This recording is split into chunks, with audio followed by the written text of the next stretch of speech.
nombre es Gabriel Ruiz Ortega y esta es una edición más aquí en Caretas Cultural. Nos acompaña el escritor peruano Santiago Roncagliolo, quien está presentando la reedición de su novela más conocida, Abril Rojo. ¿Qué tal, Santiago? ¿Cómo estás? ¿Qué tal? Muchas gracias por la invitación. Santiago, he estado, bueno, ya la novela ya la conozco, la he leído, bueno, y en algunas ocasiones la he leído creo que hasta 2 veces, pero, o sea, la he leído 3 veces, o sea, Abril Rojo en estos 22 años. ¿Qué sensación te deja Abril Rojo después de 22 años? O sea, los ecos que aún sigue despertando.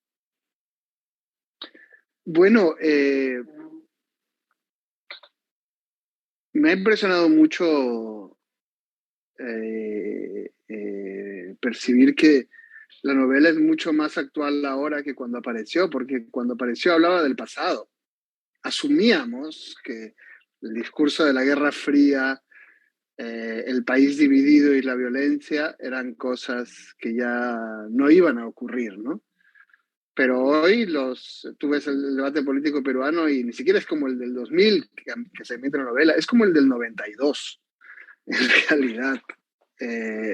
Pero no solamente el Perú, o sea, Europa eh, ahora debate todo el día el hecho de que Rusia y la OTAN reestrenan la Guerra Fría, ¿no? Que también es el tema de la novela. Y súbitamente el mundo ha ido para atrás hasta parecerse al tiempo que narra la novela. Es una novela más actual hoy que antes. Eso es precisamente lo que me estaba llamando la atención ahora que la he estado revisando, porque yo me acuerdo cuando salió en 2006, generó como un debate, ¿no? Precisamente por lo que tú me dices, cómo se ve el pasado, ¿no? Pero esa es la gracia, creo yo, o la cualidad, creo yo, que tienen este tipo de libros, o sea, que escapan más allá del tiempo, digamos, del que se alimentan, ¿no? En ese sentido. Lo que a mí me genera una inquietud es, Santiago, cómo llega precisamente esta historia a tu vida. O sea, hay un antecedente porque trabajaste en la CBR, ¿no? Y recogiste muchos testimonios, ¿no? En ese tiempo. Pero ¿cuál fue el punto que tú recuerdas? Aquí tengo la novela y me lanzo este proyecto. Bueno, sí, trabajé en la Defensoría y Ah, colaboré claro. con lo que luego pasaría a ser la CBR. Sí, había una parte de su archivo que luego heredó la CBR. Y entonces hay un momento en que en el año 2004, más o menos, coincide mucho que yo ya estoy viviendo en España y los atentados de Atocha me recuerdan, ¿no? Unos atentados unos atentados yihadistas en los que murió mucha gente y quedaron muchos más heridos con bombas puestas en trenes cerca de donde yo vivía.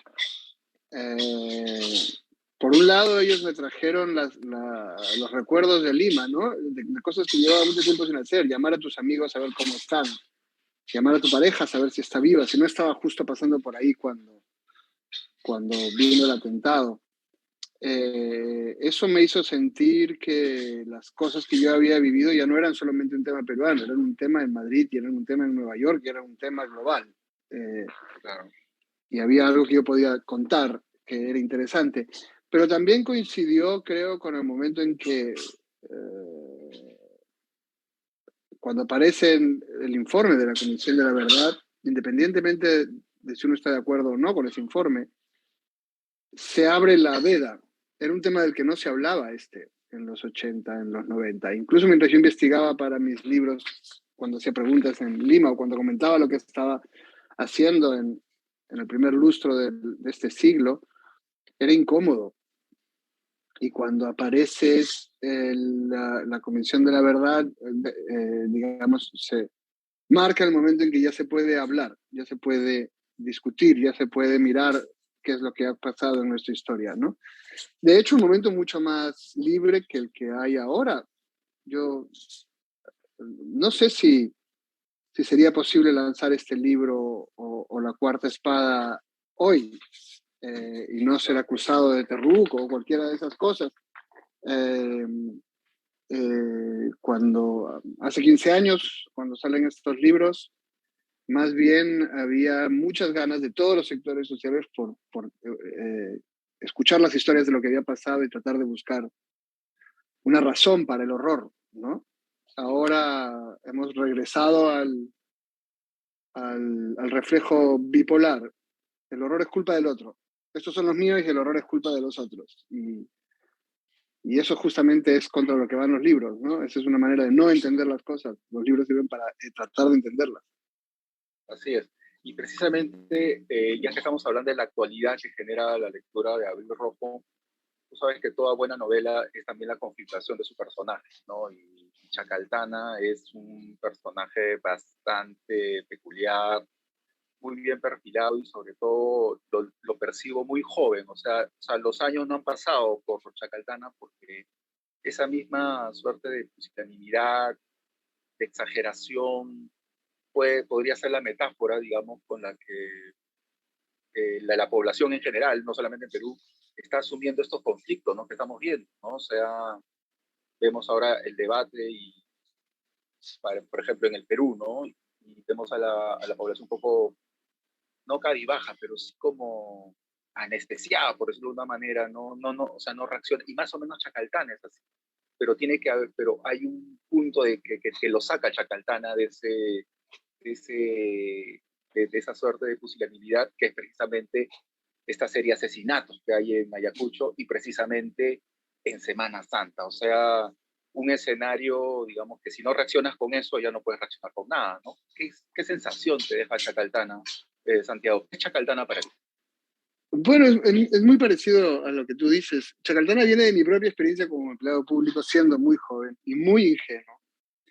Eh, y pensando que la ley basta para explicar y controlar y gobernar una sociedad, y descubriendo que la ley no, la ley le queda chica a una sociedad tan compleja como, como la peruana de los 80 y 90. Y, pero eso es muy complicado de gestionar mentalmente. Eh, la mayor parte de nosotros somos como Chacaltana, preferimos no ver. Creemos que si nos apegamos a unas normas que nos han dado, las cumpliremos y seremos buenos. Punto.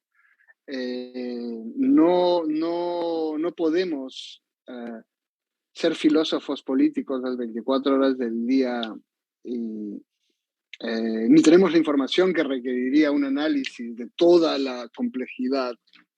Eh, y entonces cuando las cosas entran en crisis nos revientan en la cara eh, y nos hacen ver lo inocentes que hemos sido, ¿no? Chacaltán representa la inocencia que todos tenemos, las ganas que todos tenemos de vivir en un mundo donde los buenos sean premiados y los malos castigados.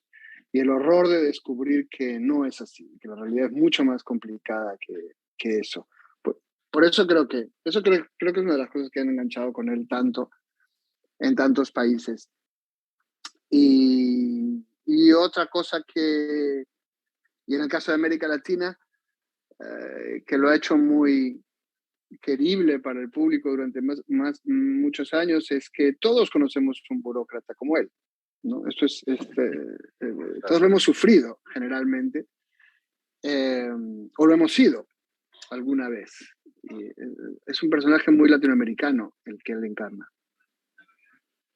Acá creo que has dicho la definición exacta, ¿no? Tanto para Chacaltana como ¿no? Como para el pueblo, ¿no? En este caso peruano, ¿no? Preferimos no ver, ¿no? En ese sentido, ¿no? Sin duda. Pero, ¿no? Preferimos no ver. Ahora, hablar de Abril Rojo en lo personal, para mí, Santiago, o sea, me lleva a una década, que debería ser los 2000, donde se discutió mucho el libro, se discutió mucho si se adecuaba, digamos, a una representatividad o no. Yo recuerdo que también por esos meses, cuando Abril Rojo gana el primer Paguara, y que ahora, bueno, está en una muy bella edición en Seis Barral.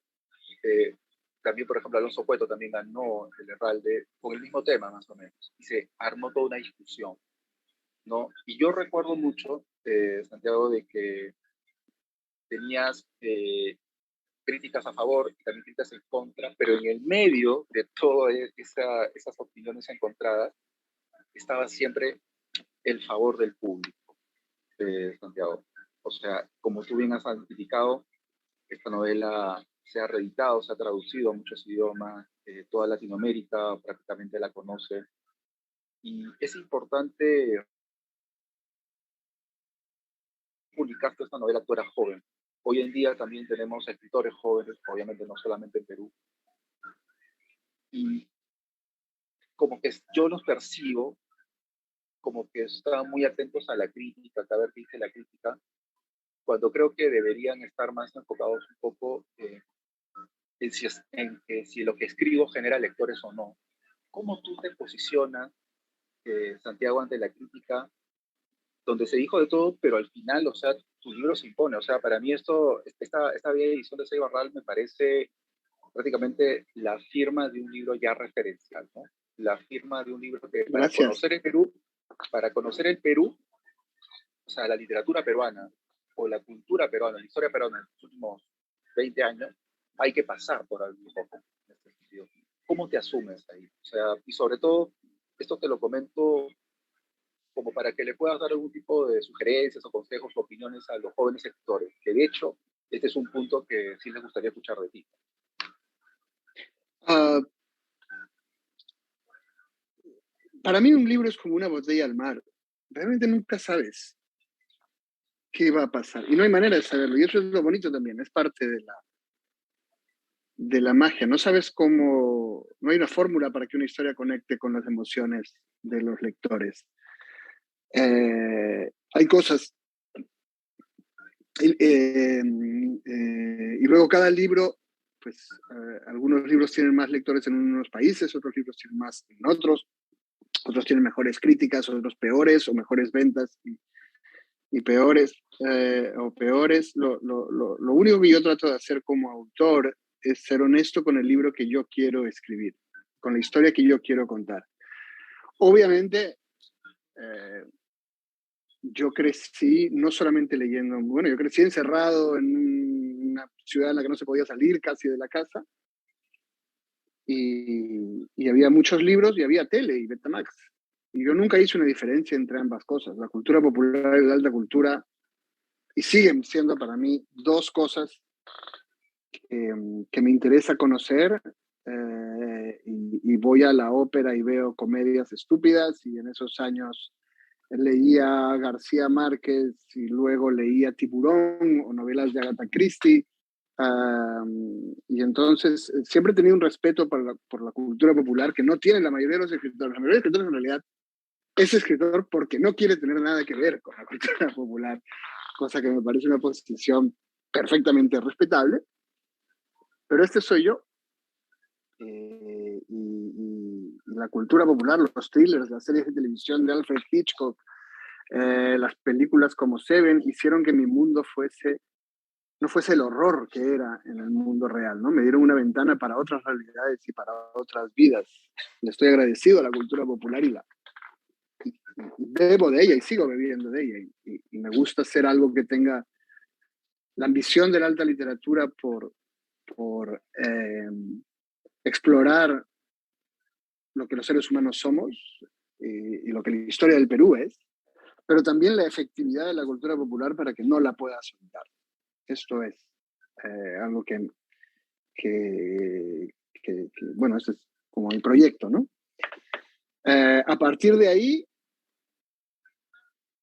nunca sabes qué va a pasar con un libro. Es decir que escribes para el público, para la crítica, siempre es peligroso, porque no sabes si dices que escribes para el público y justo tienes una gran crítica y muy poco público, cosa que puede ocurrir, y viceversa, ¿no? Y eso es parte de lo hermoso de este trabajo, que vas por ahí jugando con tus emociones y tratando de llevárselas a otra gente, y de que esa gente encuentre sus propias emociones en tus historias, ¿no? Y eso es siempre una aventura y siempre sorprendente. Y con este libro, por ejemplo, me estoy dando cuenta en la promoción, porque empezamos en México, en realidad fue una edición para los 15 años, o sea que salió a finales del año pasado. Uh, y ahí pasaba que mucha gente en la promoción no sabía que esto era una reedición. Muchos periodistas me trataban como si el libro acabase de salir y tenían una lectura totalmente distinta de la que habían tenido los lectores de 15 años antes cuando salió. Entonces, incluso el mismo libro puede cambiar de horizonte de recepción unos años después o en un país diferente. Si quieres calcularlo, puedes enloquecer en el esfuerzo. Para mí es mucho más fácil ser honesto con la historia que yo quiero escribir, saber que puede haber todo tipo de reacciones, saber que mis libros además tocan temas muy oscuros y por lo tanto de debate y suelen generar discusiones muy fuertes, incluso a veces violentas, incluso hasta ahora. Pero eso significa que los están leyendo y que los están pensando. Un libro que te indigne, un libro que odies, siempre es un libro más interesante que un libro que te resulte indiferente. Claro, y hay algo acá que creo, o sea, lo que has dicho es como iluminador, ¿no? En el sentido de que los escritores, la mayoría, no solamente en Perú, sino en general, le tienen como un pavor a la cultura popular, cuando es precisamente la cultura popular, digamos, la base de toda gran literatura, ¿no? O sea, si uno va a los orígenes, ¿no?, de la novela, tipo El Quijote, o sea, es cultura popular por donde lo veas, en ese sentido, ¿no? Entonces, Comedia. ¿no? O sea, y más aún, y más cerca, ¿no? García Márquez es un autor de melodramas y periodismo. Hay melodrama y periodismo, porque son las cosas más populares de la cultura.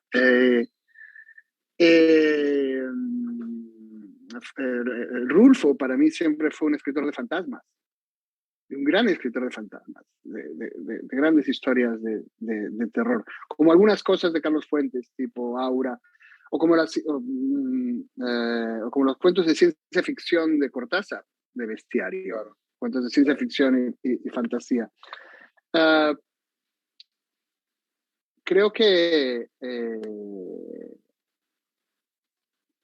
hay un elitismo cultural de sentirse más inteligente que los demás, para el que resulta muy reconfortante pensar que si nadie te lee es porque eres demasiado inteligente. Y eso puede ser. Es decir, puede ocurrir que tu novela sea tan compleja que tarde mucho en conseguir un público. Pero también si nadie te lee puede ser porque eres muy aburrido. Eso también deberías considerar que es una posibilidad.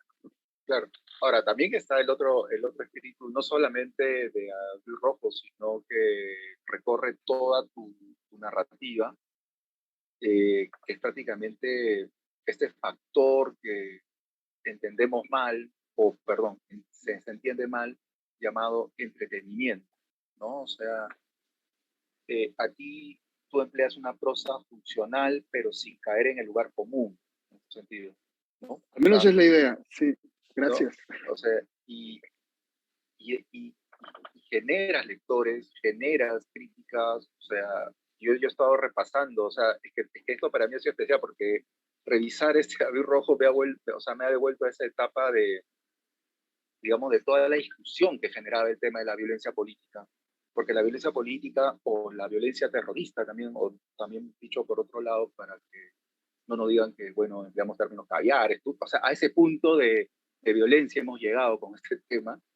Eh, es un tema que aún está presente ya como concepto, ¿no? Se supone, como tú dijiste al inicio, de que este punto ya lo hemos superado, pero no, aún sigue No presente, superamos nada. o sea, aún sigue presente. Ahora, dentro del contexto en el que vivimos, Abril Rojo también ahora quiere una suerte, digamos, de estatura moral, es como si fuera un mensaje también, ¿no? Y sobre todo para el nuevo lector, ¿no? Mira, no te olvides, esto también hizo el ejército, no te olvides, esto también hizo Sendero Luminoso. O sea, esto es lo que ha pasado en el país y no esta suerte relativización del horror, ¿no? ¿No? Bueno, en Y mi yo, caso yo creo que hay dos cosas que han sido muy útiles. Primero, yo creo que las historias no te dan respuestas, te dan preguntas. Entonces, en mis libros nunca ha sido un tema decir quién tenía la razón. El tema es el conflicto que se genera entre dos fuerzas extremas y cómo arrastra a toda la sociedad, ¿no? Y la ambigüedad moral y cómo la gente que cree estar haciendo cosas heroicas puede estar haciendo monstruosidades. Me interesa mucho, y ahí también empato con la cultura popular, la humanidad de los monstruos. Me interesan los monstruos, los psicópatas, estas imágenes. Ya le interesaban a Bolaño. Con el tiempo he aprendido a entender que nunca la vi muy clara, pero que Bolaño ha sido una influencia muy importante, porque él introduce lo siniestro eh, y los personajes que vienen del pop, desde el piloto asesino, la actriz porno, eh, los detectives, ¿no? Él recupera figuras de la cultura popular y crea unas historias para hablar de la oscuridad, de la historia latinoamericana. Pero no te quiere decir quién es el bueno y quién es el malo, o en todo caso suele mostrarte cómo hay bastantes malos en todos los extremos, mientras ellos te venden lo buenos que son. Esto hizo que mis libros fuesen leídos tanto por gente de izquierda como por gente de derecha. Es más, no te decían qué pensar, no te dicen qué pensar, pero te mandan a una cena con tus amigos a discutir con ellos qué es lo que deberían pensar del libro. Y esto generó, yo creo, y sigue generando un interés por ellos, porque la ficción te permite, la narrativa en general, y sobre todo la ficción, te permite discutir temas sin, eh, eh, eh, sin hacer daño al otro, sin tener que destruir al otro. Estás hablando de los personajes de una historia.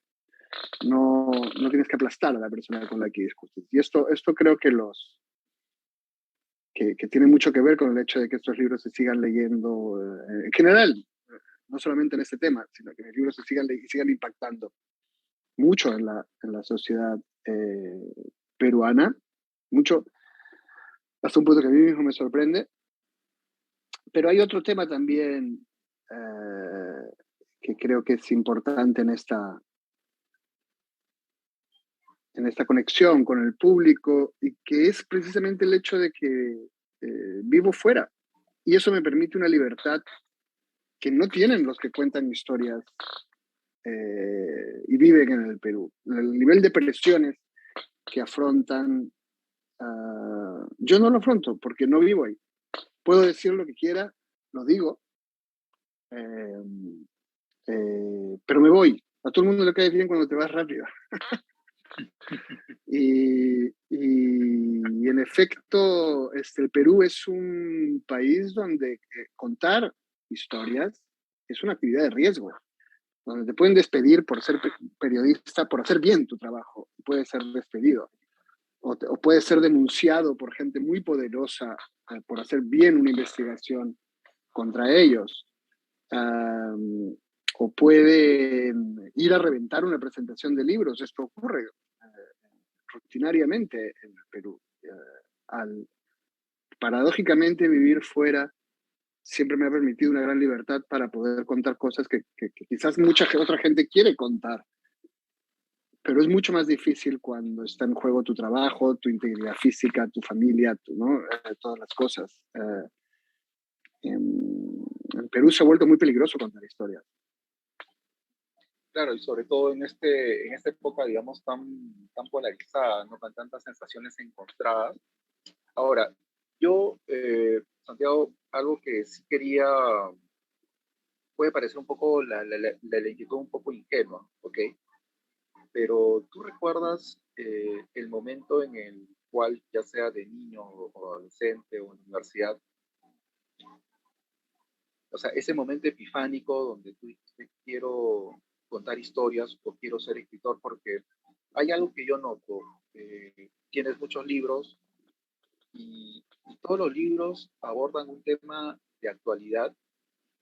Y yo creo que por ese punto también, por abordar temas de actualidad, es que también mezquinamente también se te ha criticado también, ¿no?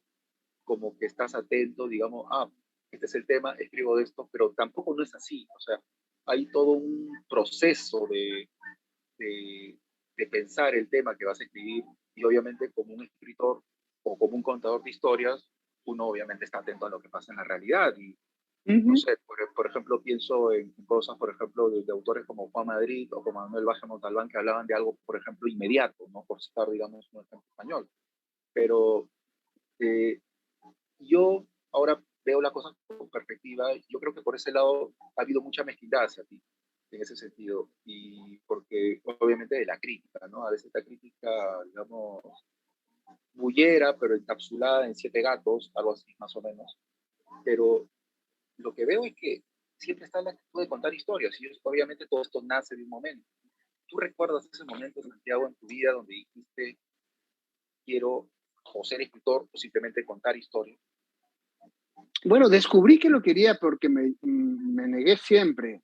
No parecía algo posible. Me voy haciendo mayor y cuando yo terminé el colegio, nuestro referente de escritor era alguien que escribía 700 páginas y era candidato a presidente.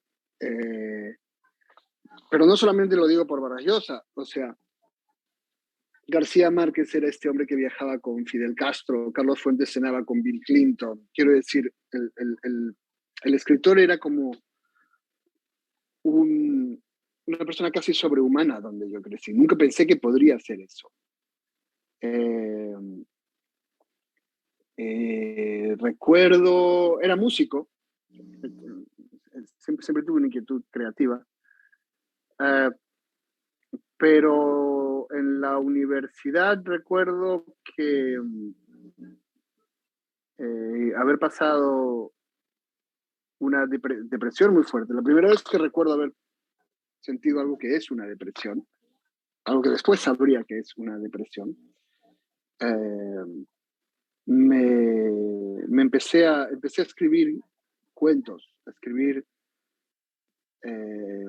las cosas que quería leer y no podía leer, y a escribir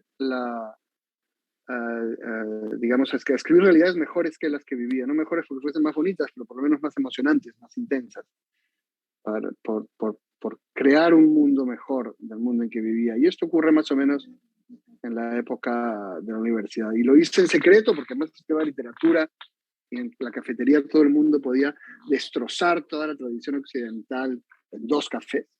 Así que era aterrador exponerte a exponer lo que escribías a alguien. Y gané un premio de cuento de una ONG que se llamaba Sea Paz hace muchos, muchos, muchos años. Pero fue muy importante porque eso me hizo sentir, por lo menos soy tan bueno como los demás que lo están haciendo. No tengo que avergonzarme.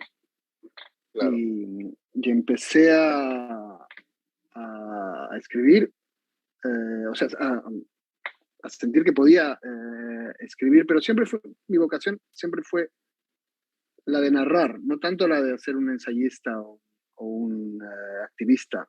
De hecho, me fascinó, dejé la carrera académica para escribir telenovelas con Eduardo de Lancén, con quien trabajé algunos años, y trabajé en periodismo de reportaje, no de opinión, con Luis Johamovitz.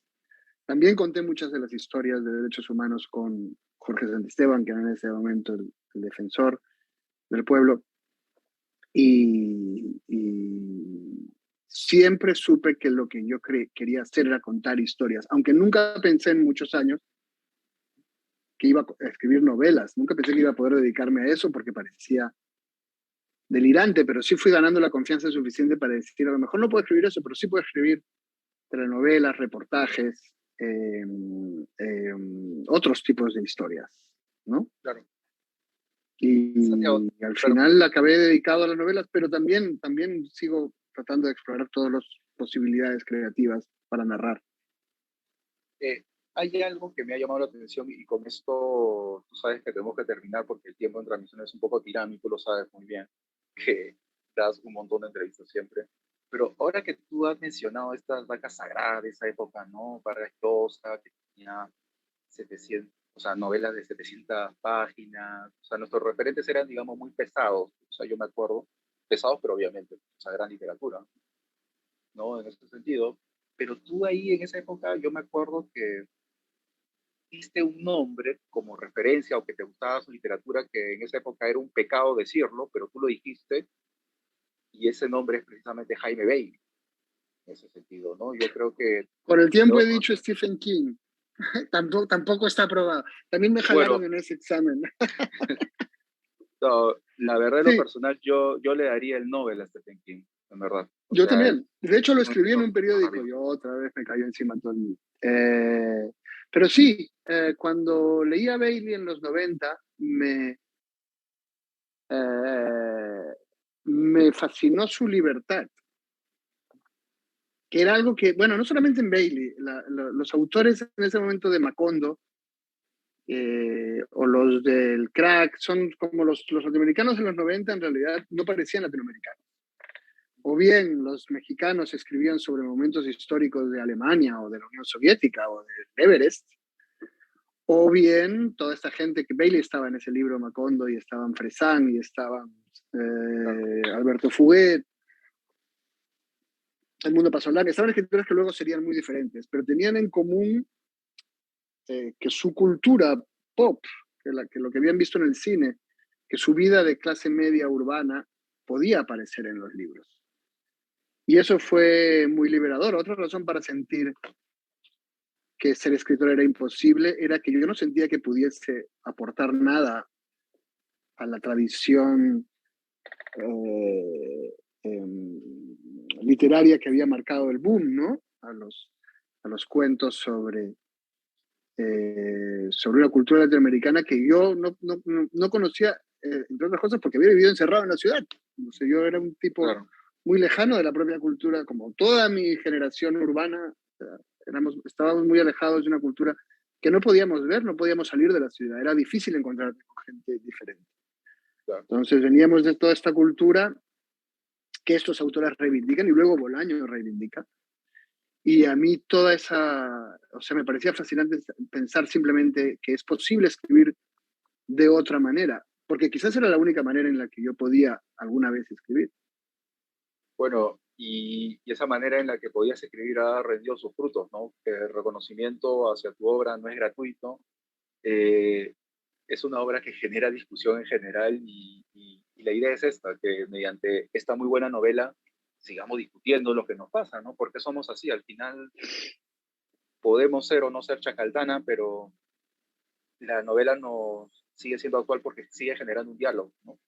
En ese sentido. Sí, en todas mis novelas me interesa tocar esas cosas de las que no queremos hablar y meter un poco el dedo en la llaga y provocar eh, la discusión, provocar el debate. Creo que para eso se hacen los libros. Mi maestro, Jaime Cisneros, decía algo así como que los libros no se hacen para que todo el mundo esté de acuerdo, se hacen para que salga otro libro de otro que esté en completo desacuerdo. Y es así Excelente. como funciona el conocimiento, porque discutimos las cosas y nos peleamos por las cosas. Eh, pero así es como progresa el conocimiento y como nuestras opiniones se matizan y se, y se vuelven más complejas, ¿no? Y yo creo que Claro. eso es especialmente importante en el Perú. Es posible que algún día nos demos cuenta de que no se va a resolver todo si se va a Keiko, ni se va a resolver todo si se va a Castillo. Nuestra discusión política es profundamente infantil, pero seguimos en ella porque nos falta leer más, porque somos una sociedad con poca capacidad al que ha sido poco preparada para discutir, para debatir, para discrepar y, y para llegar a acuerdos. Bueno, Santiago, me ha gustado mucho esta entrevista, la verdad, son ecos y bueno, simplemente quiero sugerir a los lectores la lectura de Abril Rojo en esta edición de Seis Barral. Mi nombre es Gabriel Ruiz Ortega, ha estado con nosotros Santiago Roncaliolo. Muchas gracias, Santiago. Gracias a ti, yo también he disfrutado la conversación. Igual, un abrazo. Gracias. Chao. Gracias, gracias.